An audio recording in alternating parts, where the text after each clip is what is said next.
press conference of this general conference. I just want to welcome our friends here from GCFA who are going to be able to share some insights about the budget. We know it's a lot of information, a lot of details, and they're the experts and are happy to help clarify things for you. So feel free to ask questions, and they can even offer some clarifying things as well.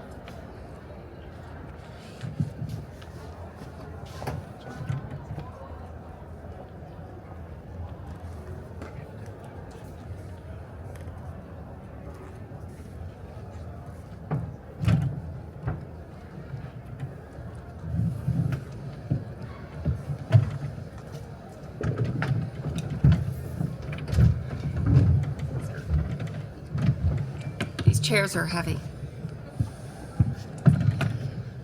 My name is Brandy Bivens. I'm the Chief Communications Officer for the General Counsel on Finance and Administration, and I want to thank you all for coming here today and also attending and reporting out on our beloved Methodist Church. To my right is our General Counsel, Brian Mills. To my immediate left is our General Secretary and Treasurer, the Reverend Moses Kumar. To his left is our Chief Financial Officer, Rick King. We primarily, in Moses' speech, outlined our budget and the budget allocations. So I think rather than go through them, we're happy to take questions. And I'm also happy to do any one-on-ones if you have remaining questions after this. So if anyone has a question, we're more than happy to take them now. Heather? So, do I need a microphone or can I just talk? I don't know. We can hear you. You can't? Okay. No, they can't hear you in the back, Heather. Okay, I'll go back. Oh, there it is. If everyone will come and talk into the microphone. And then also, just so you know, Brandy was kind enough to give me an overview sheet. So after they're done here, I can also have that available for you guys to review. And before Heather speaks, just so everyone is clear, the budget is outlined in our financial reports to the General Conference. We submit reports 1 through 19, but those the actual budget reports and the allocations are reports 1 through 9. Those reports can be found in the DCA, but they're also available at gcfa.org/general conference near the bottom of the page. Okay, Heather? So you went into, during the presentation, what this means for Central Conference bishops. My question is, what is the current budget that is presented mean for jurisdictional bishops? And precise, what numbers would this include? And what does that mean for jurisdictional elections? As I was telling in my speech, worldwide we can have 54 bishops, potentially. But our expectations is if they wanted to divide it, it could be 32 bishops in the US or the jurisdictions, and 22 bishops in the central conferences. So that's what makes it 54.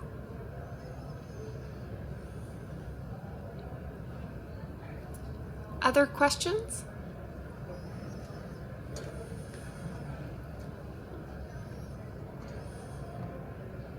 Hi there, Kristen Caldwell, Oregon-Idaho Conference Communications, part of the Western Jurisdiction Communications team here. So I'm going to first apologize if I'm a little bit ignorant to some things, but I am curious with the 32 bishops on the U.S. side, if that's indeed how the division happens. I just kind of want some clarity.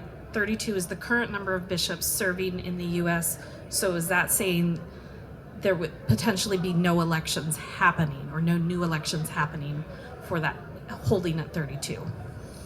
I want to be, before I answer the question, I want to be very clear. GCFA has no role to play or authority to say the number of bishops. I wanted to make it very clear about that. What we can say is what is potentially we can do it. That's all we can say that. At the present, we have 39 bishops, active bishops.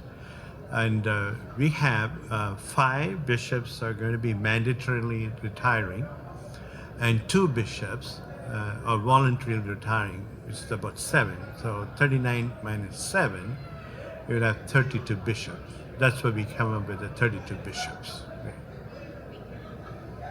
Yeah, thank you for your question. Other questions?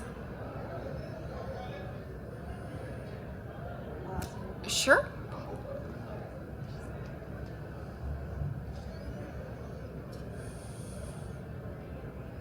You've mentioned the struggles of annual conferences have. Are there ways that you're working as a GCFA board to help annual conferences right-size their ministry? Yeah, thank you for that question, Heather. Actually, the communicator from North Georgia, Sybil Davidson, I'm sure a lot of you know Sybil. Sybil contacted our communications team and requested if we could provide some information for ministries, whether it's a local church or an annual conference, who may be struggling, whether it's a disaffiliation, declining attendance rates, and those type of things. So beginning next month, GCFA is actually starting to do a full series. It's going to be a 6-article series on how to right-size your ministry. So we will have how to right-size your finances, your human resources, technology. We're very grateful to our friends at Discipleship Ministries. Ken Sloan is authoring the version on how to right-size and provide sustainable stewardship. And those materials will be available on our website, but we also have a newsletter called The Collaborator. We have more than 20,000 subscribers in that newsletter. So that's a mixture of annual conference personnel and local churches, and that series will premiere in that newsletter as well.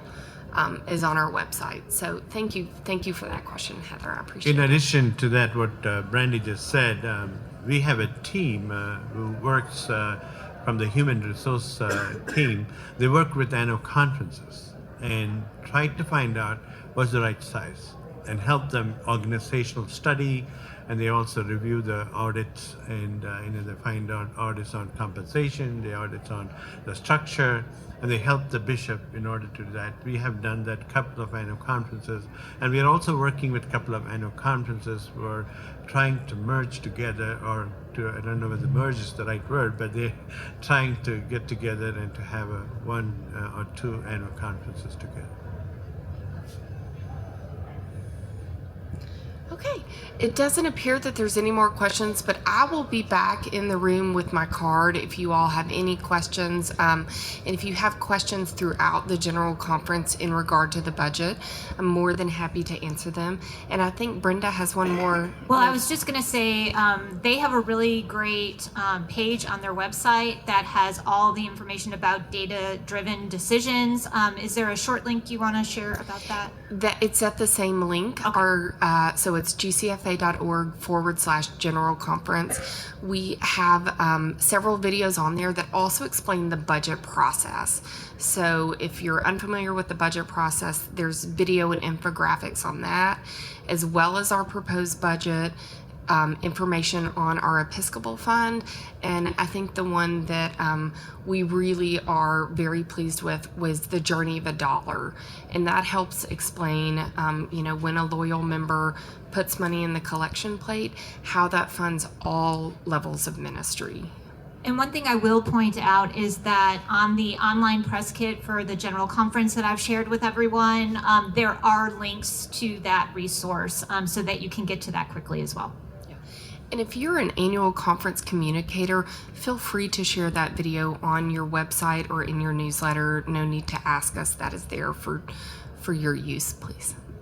Okay, I'll be in the back if anybody has anything there's a else. question. Oh, I'm sorry, Todd. Just Hi. one more question about that video. Todd Rossnagel, Director of Communications, Louisiana Annual Conference.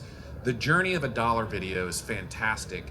Is there? I know there's a streaming link. Is there a download the raw video link?